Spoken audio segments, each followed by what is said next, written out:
Hello, I'm Mario Toneguzzi, and this is Calgary's podcast with on Canada's Podcast Network. Joining me today is Robin Kovitz, who is president and CEO of Baskits. Now, I know that Robin is based in Toronto, but she has a long history of being in Calgary, so that's why she's on Calgary's podcast. Thanks for joining us, Robin. Thanks for having me, Mario. Such a treat to be here. Well, let's talk about Baskits. Tell me a little bit about what the company is and what you guys do. Sure. So we're Canada's leading purveyor of fine gifts. We really connect people through the joy of gifting. And our gift baskets and boxes are perfect for any occasion, like the birth of a new baby or a big life accomplishment, or even just a birthday.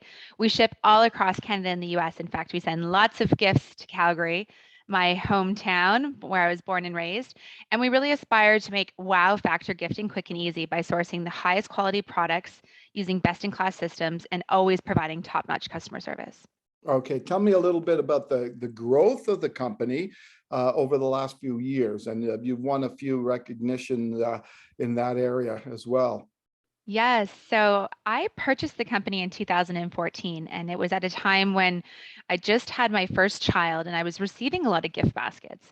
And I was really interested in the space. And I thought, wouldn't it be interesting if this industry was shaken up a little bit, and sort of the product was elevated and the process was easier. And so I had the great fortune of finding this platform to acquire. And then I've acquired some competitors, and we're really trying to build it into the leader in Canada, and sort of updating the space. And so, yeah, we've grown considerably since 2014, and very pleased to be recognized as one of the fastest growing companies in Canada 2 years in a row. Okay, let's backtrack for a second here, Robin, and talk about that history behind 2014 coming around and you buying the company. What were you doing before then, and maybe why were you looking at buying a company? Sure. So I was born and raised in Calgary in the Southwest, and grew up sort of evenings and weekends around my father's business, which was in protein manufacturing and distribution. I came out east to study finance at Queen's University. And then I went to Bay Street. I think, like a lot of Calgarians, I was sort of intrigued by Bay Street, and I worked in private equity and investment banking for many years. And then I turned, the ripe old age of 30, like many women, where you reach that inflection point where I wanted to start a family, but also couldn't reconcile how that would jive with my career. And so I sort of thought back to fondly on my days growing up in Calgary, walking around my dad's business and thinking, wouldn't it be neat if I could run a small business on my own where I could bring the baby, and I would create the rules. So I could set my own hours, the naive me, right? That thought being a business owner would be so easy. Um, so fast forward, that was the goal, was to have more flexibility. Really, I wanted to work from home before the whole world started working from home. Oh, okay, then super. Can you talk a little bit about the family business in Calgary, what it was, and how you were involved maybe at a young age with it? Sure. So my father and his partner's business was called Centennial Foods, and it was started in 1967. It was purchased by my grandfather in the 70s and his partner. And my father and his partner really grew it to be a huge company. It was several $100 million in sales and employed several hundred people. And they were really innovative in the hamburger space. So, for example, they made all the hamburgers for QSR chains like A&W, and then also at grocery retail, like, for example, the thick and juicy burger was something that they developed in partnership with Loblaws. All right. Why didn't you continue on with that business, in that business? So my father and his partner ended up selling the business we always had this thing that the family, it's not guaranteed that you'd be offered a spot in the family business. You have to go out and learn something outside and show your value, and then apply to work for the family business. And so I was sort of on that journey when actually my father and his partners sold the business. And so it wasn't an opportunity to join full time. All right. And when we look at Baskits, what's your vision for the future for the company? I would love to grow Baskets to be a large company like my father's. My dream has always been to hit 100 million in sales. Um, I think, especially right now, it's such an important time that we're learning that human connection is more important than ever. And I think I love that Baskets is a vehicle to connect people. I see, gifts going to Calgary for parents sending it to their kids who are at U of C, who they really miss, and it's just a really a beautiful, fun business of connecting people. And so I want to continue that. And I also want to create a really fun, great place to work. The kind of business that wasn't available to me, which is why I left my career on Bay Street, a place where you can talk openly about wanting to be a mama and working and that kind of thing. So my goal is I'm here for the long term. I want to build this into one of Canada's great companies. I have an incredible team we're continuing to build, and just keep making people happy through the art of gifting. So when you made that transition back in 2014, what was the biggest challenge for you in making that transition from what you were doing to becoming an entrepreneur, becoming an owner of a company? Yeah, great question. I mean, it was night and day, right, Mario? Because it was like, I went from being an analyst or an investment banker to managing people, and often and managing people much older than me, in an industry that I was still learning. And so it was quite a shock. And then also, in small business where there's the cash flow management and all other challenges that Yeah. you're sort of dealing with all at once, drinking from the fire hose. And I think with entrepreneurship through acquisition, which is the way that I became an entrepreneur, which is by buying a business as opposed to starting one, I think you have the added challenge that it was someone else's baby. And so, there's a team that was built by the former owners and a set of systems and processes that were developed that way that are now all changing. Hmm. And so I found it to be quite a shock. Definitely was not a great CEO when I was sort of thrust into it, but I've worked really hard over the last 8 years to really become a great leader. And being an entrepreneur, Robin, what are some of the key things that you love about being an entrepreneur? It's such an interesting career path, and the reason why I like to speak about it is because I really do want to encourage other women, especially women who want more life flexibility, to look at this as a career path. And in many ways, it's similar to becoming a mother, right? There's so much multitasking, and you're on all the time.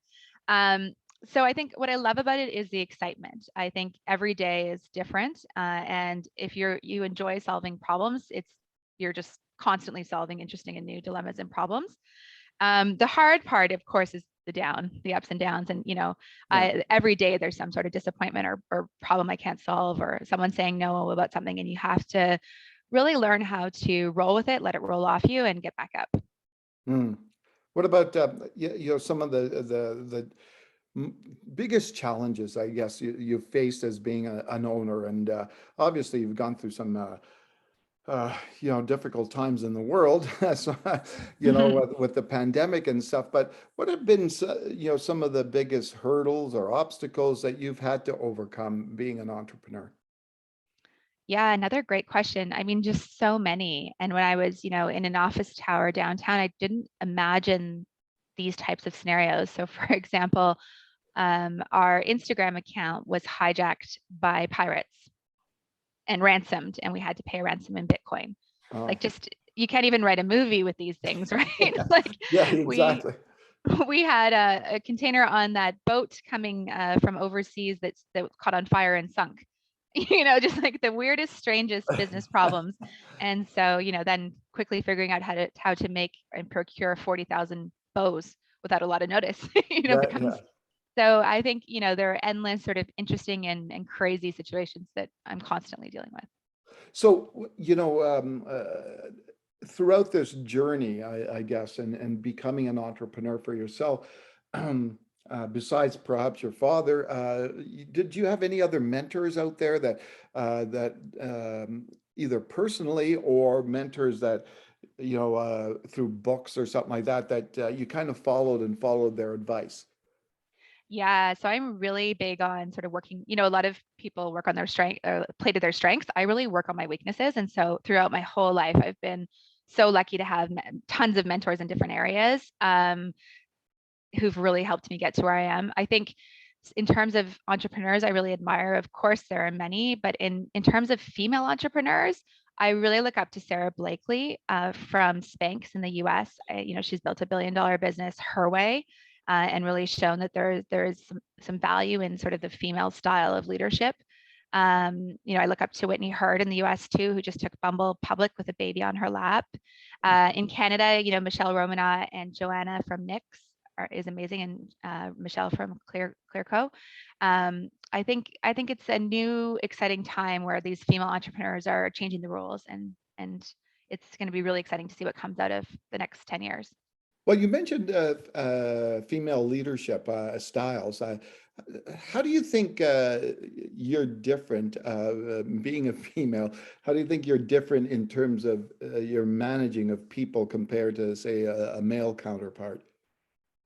Yeah, I think gender is pervasive. And so, we're at such an interesting point in time where we're learning about sort of the spectrum of gender. But I think, traditionally female style, I can be maternalistic, I can be hot-headed. I don't know if that's a gender thing, but I think being a mother in particular has really helped and influenced my management style. I really identify with certain things that like Adam Grant or Simon Sinek have written, and just about, actually, I think some of the leadership philosophy is really rooted in military leadership, that you really have a responsibility as a service leader. And if you don't care for the people you're leading, you don't deserve to lead them. And I see that sort of model as being quite feminine, I guess, whereas, I genuinely care about my team. I want to help them be the best they can be. When I was a young CEO, I think I used to get frustrated or angry, and now it's more like talking to your child, right? What's wrong? What's going on? Why did you miss this deadline? Mm. So that Yeah. real sort of maternalistic, I think, is a feminine approach to management. Would you encourage your children to become entrepreneurs? I don't know. I'm still in the middle of it. Can we talk in 10 years? Yeah, exactly. What advice would you give though, if somebody young, well, not necessarily young, but just somebody new wants to become an entrepreneur? What advice would you give them? I would say to just go for it. I think I have the great privilege of counseling a lot of MBA students and other people who are thinking about entrepreneurship. And often I find, that you can get stuck in that paralysis of what if I fail, or what if I can never get another job? And I would say, some part of, obviously calculated risk, but some part of this, you just have to believe that you're going to be successful and go all in and give it your best shot for X Mhm. period of time. To kind of, my advice would be to just go for it and get out of that analysis paralysis of all the things that could go wrong. Do you think there's certain qualities that and personality types that make for a good entrepreneur? I do, and I think some of the key qualities that I think you need to be a good entrepreneur aren't my natural strengths, and so I'm constantly fighting and working to try and find coaches and mentors to help me improve. For example, I think you have to be really good at sort of half doing things, like done is better than perfect. I'm naturally more of a perfectionist. I'd like to read things over and over and make sure they're perfect. I think as an entrepreneur, you don't have that luxury, and it's more important to be thoughtful about your output. Obviously, you can't be careless, but really balancing that, better to get things executed over having them perfect. The whole concept of the MVP sort of in venture capital. So I think, yeah, being comfortable with sort of doing things at a high level and executing a bias to action, I think makes for a very strong entrepreneur.